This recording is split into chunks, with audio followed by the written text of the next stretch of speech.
ओम गणपते नमः। आज हम भविष्य पुराण के 17वें अध्याय का पाठ करेंगे। इससे पहले 16 अध्यायों का पाठ हो चुका है और किसी ने भी अगर किसी भी अध्याय का पाठ न किया हो तो प्लेलिस्ट बनी हुई है, आप चैनल पर जाकर प्लेलिस्ट चेक कर लीजिए। प्लेलिस्ट का नाम है भविष्य पुराण। और मैंने आपको एक होमवर्क दिया था और आज भी बताती हूँ कि ये होमवर्क सिर्फ मेरे द्वारा कहा नहीं, आपके लिए है कि जैसे हम तारीख या दिन याद रखते हैं, डेली का कैलेंडर में देखते भी हैं, तो ऐसे ही हमें अब जो कैलेंडर में यह देखनी है कि आज तिथि कौन सी पड़ती है। हमारे घर में वैसा कैलेंडर होना चाहिए। कई बार फ़ोन में भी हम डाउनलोड कर सकते हैं ऐसे कैलेंडर को। तो उन कैलेंडर में आपको वो तिथि अवश्य देखनी है और साथ ही उस तिथि से जुड़े हुए जितने भी धार्मिक कार्य वो हमें करने चाहिए। और अब भविष्य पुराण में हम उन तिथियों के बारे में भी पढ़ेंगे। तो अब तक हम प्रतिप्रदा तिथि जो पहली तिथि होती है उसका महत्व भी जान चुके हैं। उसके क्या खाना चाहिए और किस देवता की पूजा करनी चाहिए और किस तरह के व्रत नियम करने चाहिए वो सब जान चुके हैं। उसके बाद हम द्वितीया तृतीया यानी कि हर तिथि का बारे में जानेंगे। और जो प्रतिप्रदा तिथि है वो ब्रह्मदेव को समर्पित होती है। जो हमने अगर आपको इसका महत्व जानना है प्रतिप्रदा तिथि का, तो भविष्य पुराण का 15वें अध्याय का पाठ आप अवश्य कीजिए। और आप भक्तों से बहुत निवेदन है हाथ जोड़कर कि आप वीडियो को लाइक किए बगैर मत जाइए और साथ ही चैनल को सब्सक्राइब भी ज़रूर कीजिए। और यह सीरीज़ भविष्य पुराण की आपको कैसे लग रही है तो आप कमेंट बॉक्स में अवश्य बताएं, जिससे मैं इसको अपडेट और मुझे भी प्रोत्साहन मिलेगा। तो आप इसे ज़रूर कीजिए। तो अब शुरू करते हैं भविष्य पुराण का 17वां अध्याय। इसमें जो 17वां अध्याय है, इसमें ब्रह्मदेव की जो रथ यात्रा का विधान बताया गया है, उसका क्या फल मिलता है, क्या महत्व है, और साथ ही जो प्रतिप्रदा तिथि का महत्व 15वें अध्याय में बताया गया है। साथ ही इस अध्याय में कार्तिक शुक्ल प्रतिप्रदा का महत्व बताया गया है। जो कार्तिक मास आता है, जब दिवाली के टाइम पे आता है कार्तिक मास, तो उस समय शुक्ल पक्ष की प्रशंसा बताई गई है प्रतिप्रदा तिथि। कई भक्तों को शुक्ल पक्ष और कृष्ण पक्ष में फ़र्क नहीं पता होता। मैंने एक वीडियो भी बनाई हुई है, शॉर्ट वीडियो, वहाँ भी जाके चेक कर सकते हैं आप, या फिर सर्च में। या फिर आज मैं आपको बताती हूँ, जो शुक्ल पक्ष होता है उसमें चंद्रमा यानी कि अगर हम नॉर्मल भी देखें तो उसमें रोशनी ज़्यादा होती है शुक्ल, और कृष्ण यानी कि काला, तो काले पक्ष में अंधेरा रहता है। और जब मास की शुरुआत होती है वो कृष्ण पक्ष से शुरू होती है, किसी भी मास की, जैसे वैशाख, चैत्र, हमारे जो वर्ष के महीने होते हैं चैत्र से शुरू होते हैं। तो जब शुरू हो गए तो वो प्रतिप्रदा तिथि, वो पहले कृष्ण पक्ष की शुरुआत होगी 15 दिन, उसके बाद अमावस्या आएगी, यानी कि चाँद धीरे धीरे कम होता जाएगा। उसके बाद अमावस्या आएगी, उस दिन चाँद दिखाई नहीं देता। उसके बाद चाँद की रोशनी बढ़नी शुरू हो जाती है, चाँद की कला, उसका आकार बढ़ना शुरू हो जाता है और पूर्णमासी तक वह पूरा हो जाता है। जब वह पूरा होता है, जिस काल में पूर्णमासी आती है, वह शुक्ल पक्ष होता है उन 15 दिनों में। तो पहले घटेगा, उसके बाद बढ़ेगा। यह हर एक मास का होता है। पूर्णमासी होती है वो शुक्ल पक्ष में होती है, और उससे पहले की जो तिथियाँ होती है, हर तिथि यानी कि प्रतिप्रदा तिथि एक शुक्ल पक्ष की, एक कृष्ण पक्ष की, हर तिथि शुक्ल पक्ष की, कृष्ण पक्ष की ऐसे होती हैं। तो जब भी रोशनी घटती है, हम नॉर्मल भी हम देख सकते हैं कि अब कृष्ण पक्ष हो गया, वो होगा शुक्ल पक्ष, तो ज़्यादातर हमें नॉर्मल देखने में भी अगर हम अंदाज़ा लगाएंगे तो पता लगेगा कि शुक्ल पक्ष में रोशनी ज़्यादा होती है रात के समय और कृष्ण पक्ष में रोशनी कम होती है। साथ ही हमारे मोस्टली जितने त्यौहार आते हैं वो ज़्यादातर शुक्ल पक्ष में ही आते हैं। तो हमें जब भी त्यौहार को देखते हैं तो हम उनमें मोस्टली बताया जाता है कि ये कृष्ण पक्ष की तिथि को आया है या फिर शुक्ल पक्ष की तिथि को आया है। जैसे अभी परशुराम जयंती आई थी, या फिर आप उसे अक्षय तृतीया के नाम से भी जाना जाता है, तो वह शुक्ल पक्ष की तृतीया को आती है।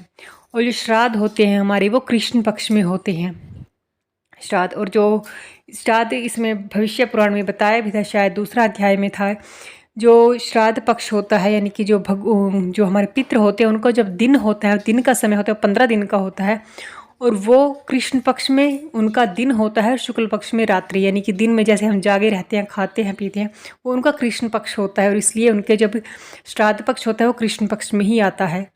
तो इतनी जानकारी मैंने इसमें बताई है। तो आपको ये वीडियो अगर अच्छी लगी तो प्लीज़ लाइक ज़रूर कीजिए। और अब शुरू करते हैं 17वां अध्याय। सुमंतु मुनि कहते हैं कि हे राजा शतानीक, कार्तिक मास में जो ब्रह्मा जी की रथ यात्रा करे वह ब्रह्मलोक को जाता है। कार्तिक की पूर्णमासी को मृग चर्म के ऊपर सावित्री सहित ब्रह्मा जी को सुशोभित कर सब उपचारों से उनका पूजन करे। और मृग चर्म यानी कि जो हिरण का चमड़ा होता है, यानी कि हिरण के छाल के ऊपर सावित्री सहित ब्रह्मा जी को सुशोभित करे, सब उपचारों से उनका पूजन करे, यानी कि सब विधि से उनका पूजन करे। और उनके अग्रभाग में, उनके अगले भाग में शांडिली पुत्र की पूजा करे, जो ब्रह्मा जी का परम भक्त ब्राह्मण था, उनकी पूजा करे अग्रभाग में। अग्र यानी कि आगे भाग में ब्राह्मण भोजन कराकर बड़े उत्सव से ब्रह्मा जी को रथ पर बैठावें और रथ के आगे शांडली पुत्र को स्थापित करें।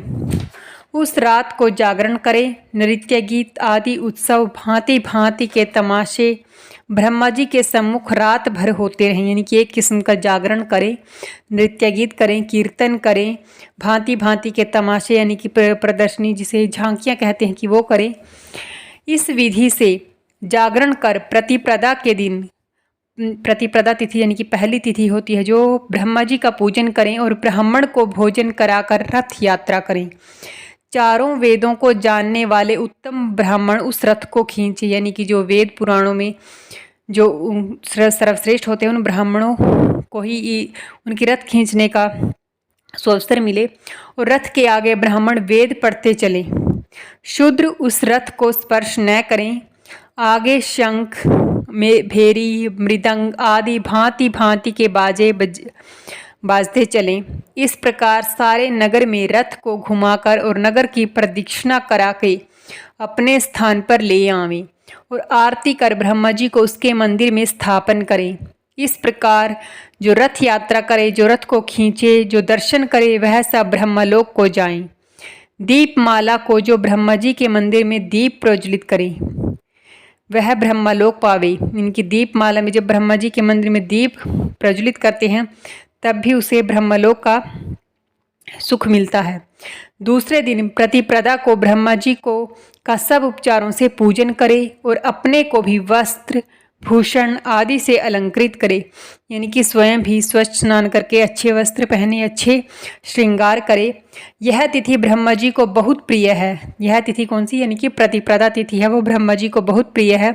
और इसी तिथि से बलि के राज्य की प्रवृत्ति हुई है, यानी कि इसी तिथि से बलि के राज्य की प्रवृत्ति यानी कि शुरुआत हुई है। जो इस दिन ब्रह्मा जी का पूजन कर ब्राह्मण भोजन करावे, वह विष्णु लोक पावे।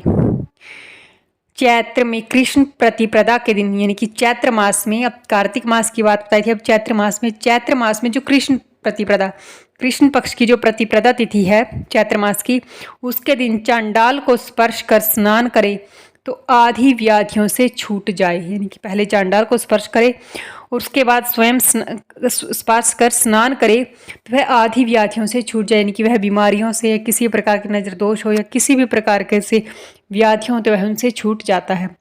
उस दिन गो यानी कि गायें भैंस आदि को भूषित कर तोरण के नीचे से निकाले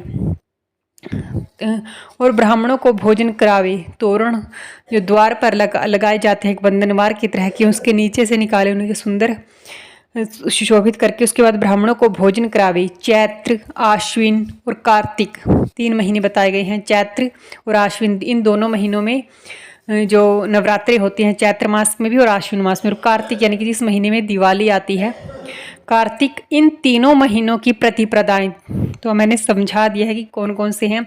चैत्र आश्विन और कार्तिक यानी कि जिन 2 महीनों में नवरात्रे आते हैं और जिसमें एक कार्तिक यानी कि जिसमें दिवाली आती है, इन तीनों महीनों की प्रतिपदाएं तिथि उत्तम है। यानी कि इन तीनों महीनों की जो प्रतिपदा तिथि हैं दोनों पक्षों की, शुक्ल और कृष्ण पक्ष की, वह उत्तम है, यानी कि वह सर्वश्रेष्ठ है।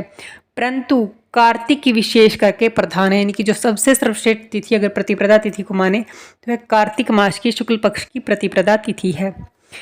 ये कार्तिक मास यानी कि दिवाली के टाइम की जो प्रतिपदा तिथि होती है शुक्ल पक्ष की, यानी कि उसके बाद दिवाली के जस्ट बाद अमावस्या को दिवाली होती है, उसके बाद जो प्रतिपदा तिथि होती है वह बहुत विशेषकर प्रधान होती है।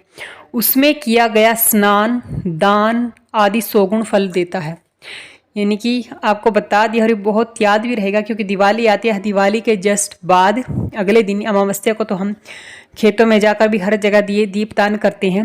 उसके बाद जो प्रतिपदा तिथि होती है, यानी कि अगले ही दिन उसके स्नान करके हमें दान करना चाहिए जितना हो सके, क्योंकि उस दान का बहुत सबसे सर्वश्रेष्ठ तिथि है। और इस दिन का किया हुआ दान, स्नान आदि 100 गुण फल देता है। यानी कि अगर हम किसी और तिथि में करें तब वो जितना फल देता है और इस तिथि में करें तो उसका 100 गुना फल मिलता है। तो यह प्रतिपदा तिथि की महत्व बताई है, विशेषकर कार्तिक मास की प्रतिपदा तिथि की। और राजा बलि को राज्य उसी दिन मिला था। राजा बलि को भी कार्तिक शुक्ल पक्ष की प्रतिपदा तिथि को ही राज्य मिला था, इसलिए कार्तिक की प्रतिपदा तिथि को बहुत उत्तम माना गया है। तो भक्तों, यह 17वां अध्याय था। तो चैनल को सब्सक्राइब जरूर कीजिए और वीडियो को लाइक ज़रूर कीजिए। साथ ही कमेंट बॉक्स में आप राय दे सकते हैं कि वीडियो कैसी बन रही है, या फिर आप कैसी मुझे अपडेट यानी कि अपग्रेड करना चाहिए, वो अवश्य बताएं। आपके सुझाव का बहुत इंतज़ार रहेगा। धन्यवाद। जय श्री राम।